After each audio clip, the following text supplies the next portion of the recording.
Of the 414 B-29 Superfortresses lost during the bombing campaign over Japan, only 147 were destroyed by enemy action. The remaining 267 were killed by their own engines. For every aircraft the Japanese managed to shoot down, almost 2 were consumed by fire, mechanical failure, or catastrophic collapse before they ever saw the enemy.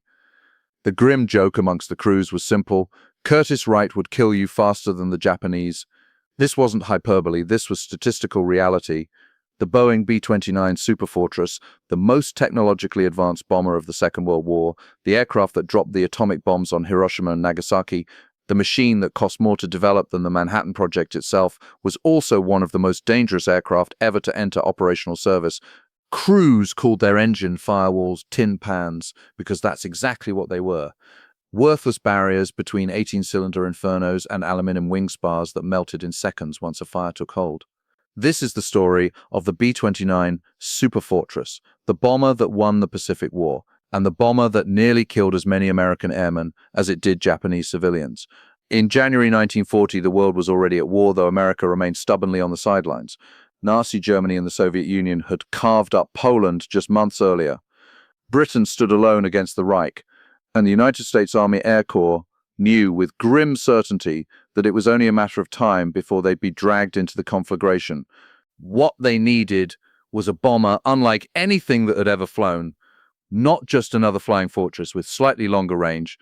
They needed a superb bomber, an aircraft capable of flying 2,000 miles with a meaningful bomb load, operating at altitudes above 30,000 feet, where the air was thin and the enemy fighters struggled to reach. The requirement was clear: if Britain fell, American bombers would need to reach Germany from bases in North America. If war came to the Pacific, they'd need to strike Japan across vast oceanic distances that made the B-17's 2,000-mile range look pitifully inadequate. 5 American manufacturers received the specification. Douglas and Lockheed took one look at the requirements and quietly withdrew. The engineering challenges were simply too extreme. Consolidated Vultee persevered with what would become the B-32 Dominator, a conventional design that never escaped the B-29's shadow. And then there was Boeing. Boeing had been working on a pressurized heavy bomber as a private venture since 1938. Company engineers had already developed the Model 307 Stratoliner, the world's first pressurized airliner, giving them experience no other manufacturer possessed. When the official requirement landed in early 1940, Boeing had a 2-year head start. The lead engineer was a team headed by Edmund Allen, Boeing's chief test pilot, and one of the few people in the world who truly understood the complexities of high-altitude, long-range flight. What they designed was extraordinary, and extraordinarily difficult. The B-29 would be enormous, twice the weight of the B-17. With a wingspan of 141 feet and a length of 99 feet, it dwarfed everything else in the American arsenal. But size alone wouldn't solve the problem. Boeing's engineers made a series of decisions that pushed aviation technology to its absolute limit. First, pressurization. The B-29 would have 3 separate pressurized compartments, allowing the crew of 11 to operate at altitude without cumbersome oxygen masks and electrically heated flight suits. The forward compartment housed the pilot, co-pilot, bombardier, navigator, radio operator, and flight engineer. A narrow tunnel, barely wide enough to crawl through, connected to the central compartment where the gunners and radar operator worked. A third compartment in the tail housed the rear gunner. If pressurization failed while you were crawling through that tunnel, you'd be expelled like a bullet. Several men died exactly that way. Second, remote-controlled defensive armament. Rather than having gunners sit beside their weapons, freezing in open positions, the B-29 featured 5 remotely controlled turrets with twin 50-caliber machine guns. Gunners aimed through sophisticated computing sites that calculated range, bullet drop, windage, and target lead using analog computers. One gunner could control multiple turrets. The central fire control officer could take over any gun position if a gunner was killed or incapacitated. Third, an aerodynamically refined design, the B-29's wing was a masterpiece. A high aspect ratio, low drag profile with sophisticated Fowler flaps that extended and angled down to provide massive lift during takeoff and landing. The fuselage was a smooth, unbroken cylinder, lacking even the conventional stepped windscreen. Every line was calculated to reduce drag. But all of this equipment, all this innovation created weight, enormous weight. And to lift that weight, Boeing needed power. There was only one engine in the world potentially capable of powering the B-29, the Wright R-3350 duplex Cyclone.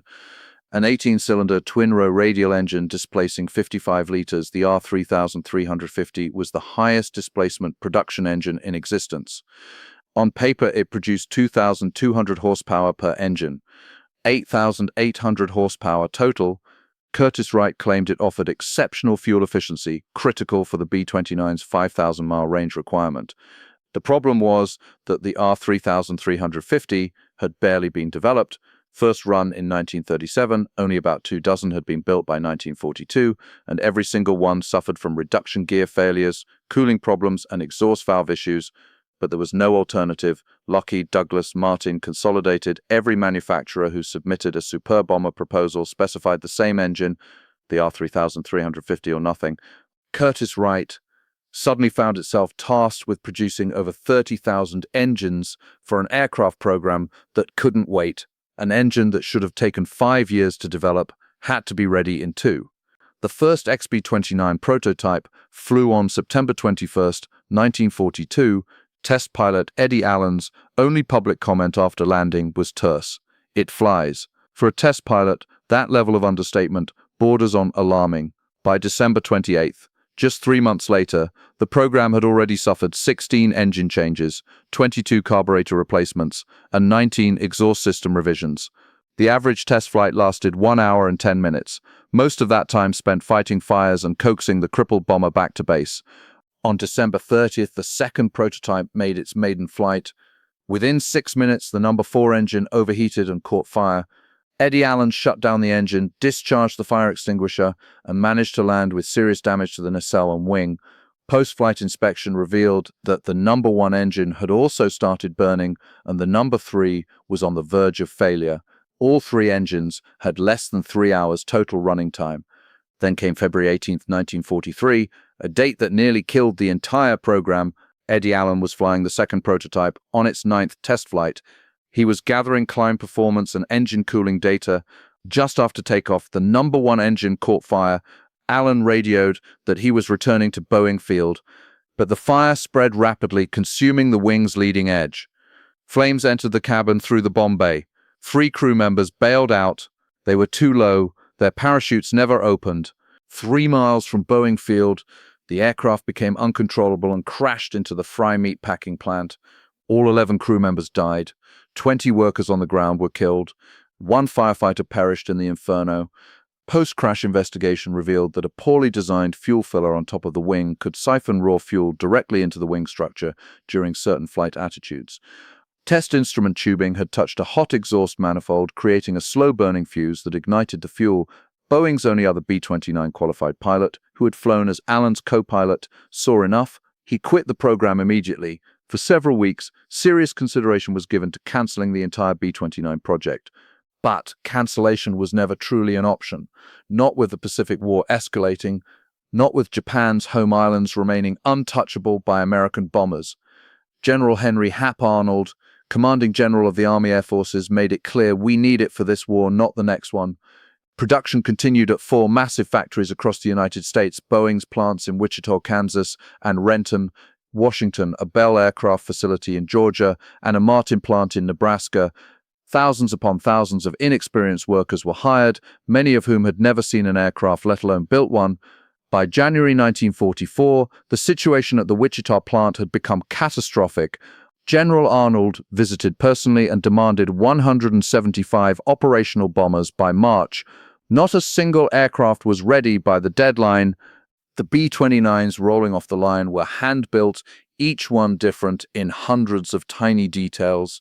No 2 aircraft weighed exactly the same, only 20% could actually fly. Windows and observation blisters were poorly fitted, leaking pressure. 16 kilometers of electrical wiring contained over 568,000 faulty plugs and connections. Arnold initiated what became known as the Battle of Kansas. Thousands of technicians were flown in from other aircraft manufacturers. AP-29s were completely disassembled on the windswept Wichita ramp during the brutal Kansas winter of early 1944 and rebuilt from the ground up.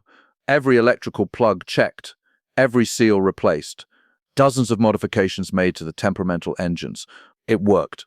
By June 1944, B-29s were finally operational. The first combat mission was flown on June 5, 1944, from bases in China's Chengdu province.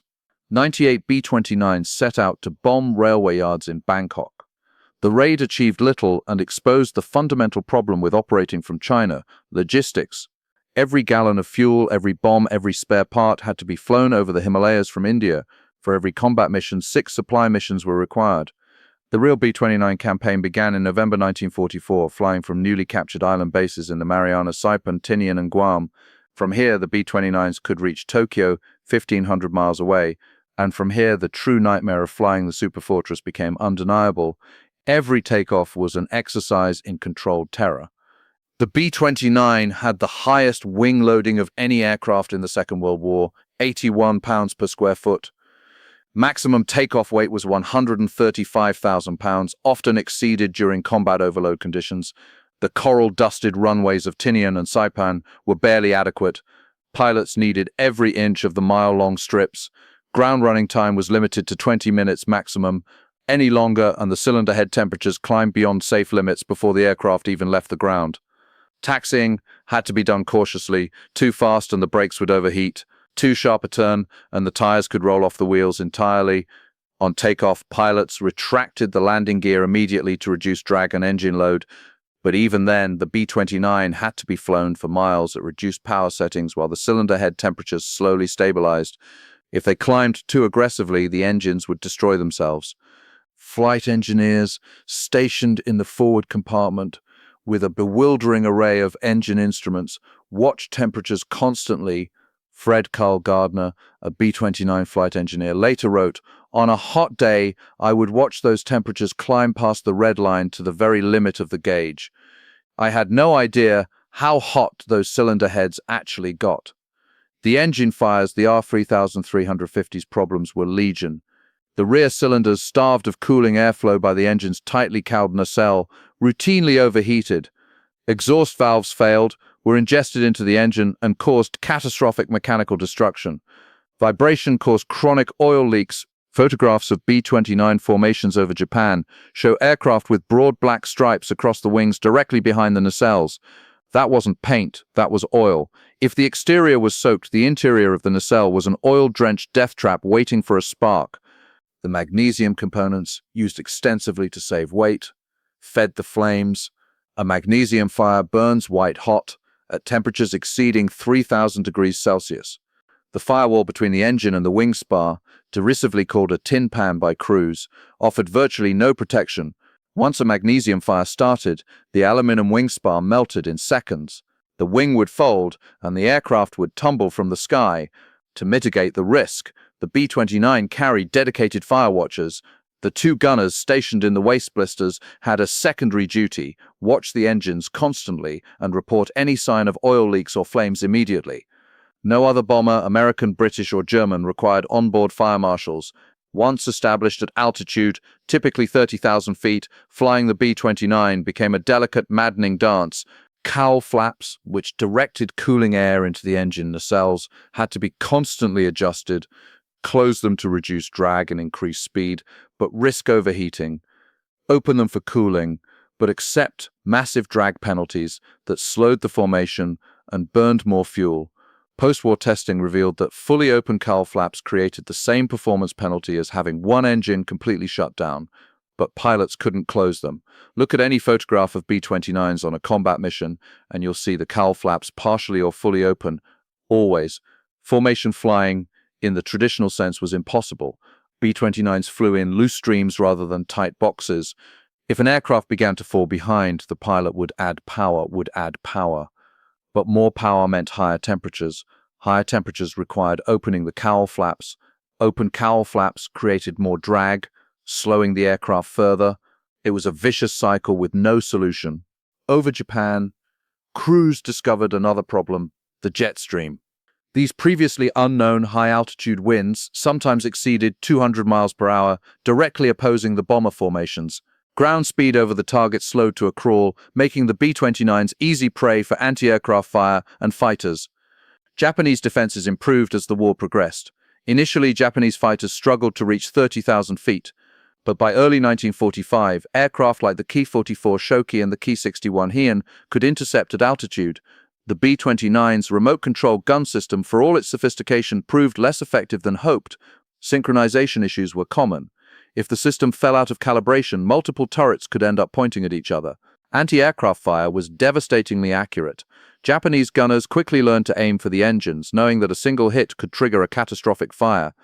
But enemy action accounted for only 35% of B-29 losses. The remaining 65% were operational, engine fires, structural failures, takeoff crashes, ditchings due to fuel exhaustion. The average operational lifespan of an R-3350 engine in Pacific service was 265 hours. After that, it was replaced, often simply discarded. Small mountains of scrapped engines became standard features at B-29 bases. In June 1944, a B-29 was sent to the National Advisory Committee for Aeronautics, NASA's predecessor, at the Aircraft Engine Research Laboratory in Cleveland, Ohio.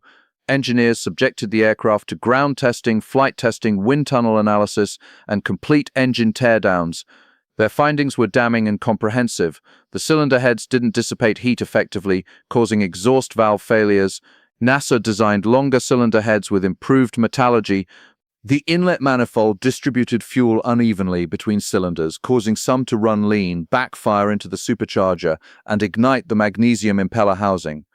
NASA developed a direct fuel injection system that sprayed fuel directly into the combustion chamber, eliminating induction system fires entirely. Insufficient baffling meant the rear cylinders received inadequate cooling airflow.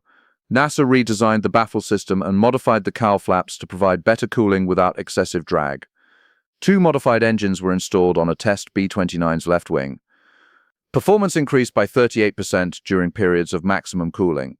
NASA estimated the modifications could add 10,000 feet of altitude or 35,000 pounds of payload capacity.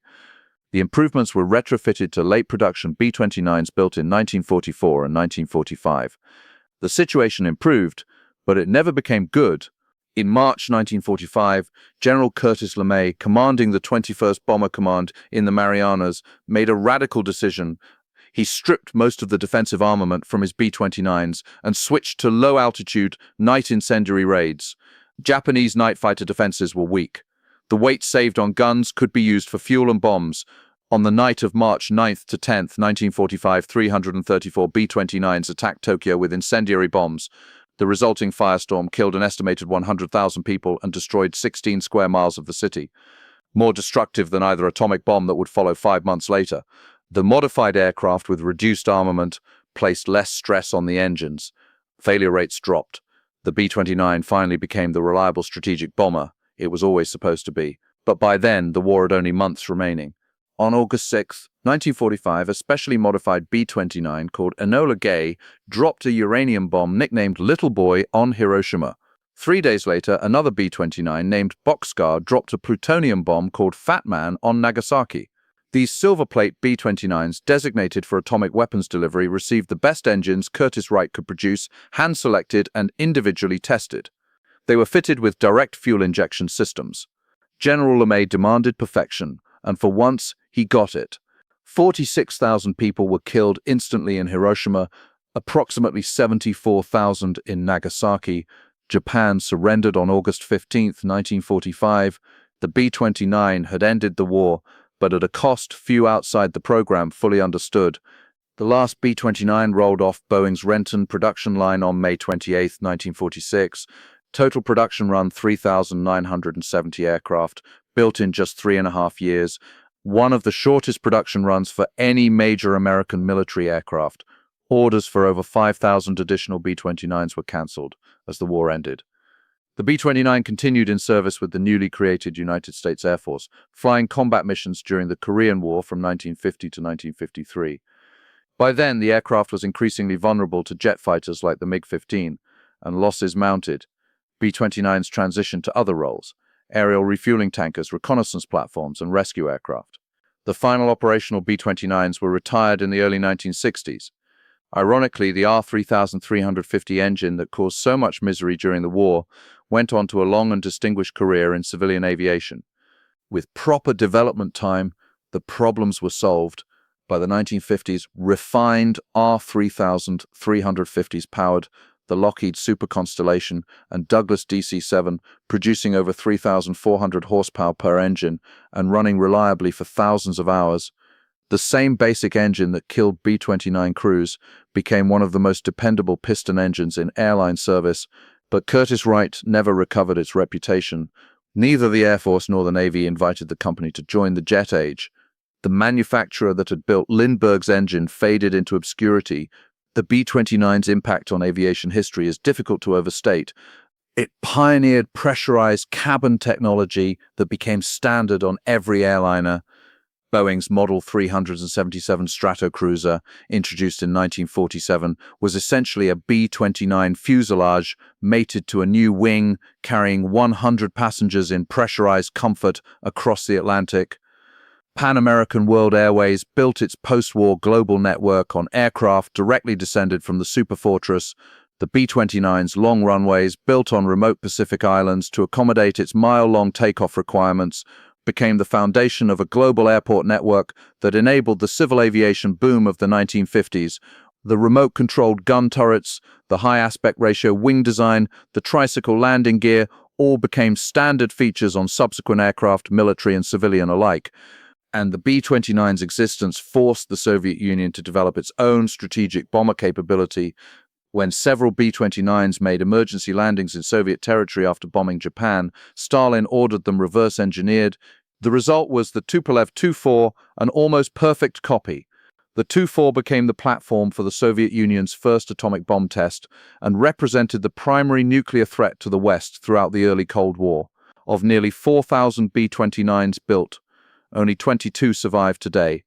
2 remain airworthy in the United States, Fifi, operated by the Commemorative Air Force, and DOC, operated by a dedicated foundation in Kansas. One of only 2 B-29s outside the United States resides at the Imperial War Museum, Duxford, in the United Kingdom. The aircraft, named Its Hawk Wild, flew combat missions during the Korean War before being retired to the Arizona desert. In 1980, it was restored to flying condition and flown across the Atlantic to Duxford, where it remains on display, still bearing the dust from the Arizona boneyard. The popular narrative holds that the B-29 was a flawless technological triumph, the savior that won the Pacific War single-handedly. The reality is far more complex. The B-29 was a technological marvel that entered service before it was ready, operated by inadequately trained crews, maintained by inexperienced ground personnel, and powered by engines that routinely tried to kill everyone aboard. It won the war not because it was perfect, but because American industrial capacity could absorb catastrophic loss rates and keep producing aircraft faster than they could be destroyed. The crews who flew the Superfortress deserve recognition, not just for their courage in the face of enemy fire, but for their bravery in simply climbing aboard an aircraft that statistically was more likely to kill them than the Japanese were. The B-29 represents both the triumph and the tragedy of wartime engineering. Triumph because Boeing's designers conceived an aircraft a full generation ahead of its time and made it fly despite impossible deadlines and insurmountable technical challenges. Tragedy because the rush to deploy the aircraft operationally cost hundreds of lives that better development time might have saved. The B-29 was the most expensive weapons system of the Second World War, costing 50% more than the Manhattan Project. It was the only aircraft to drop nuclear weapons in combat. It changed the nature of strategic warfare and influenced civil aviation for decades. But for the men who flew it, the Boeing B-29 Superfortress will always be remembered as the beautiful, terrifying, fire-prone giant that could reach across the Pacific to strike the enemy's homeland. If it didn't burn them alive first, it was the bomber that won the war, and the bomber that crews refused to fly until they had no other choice.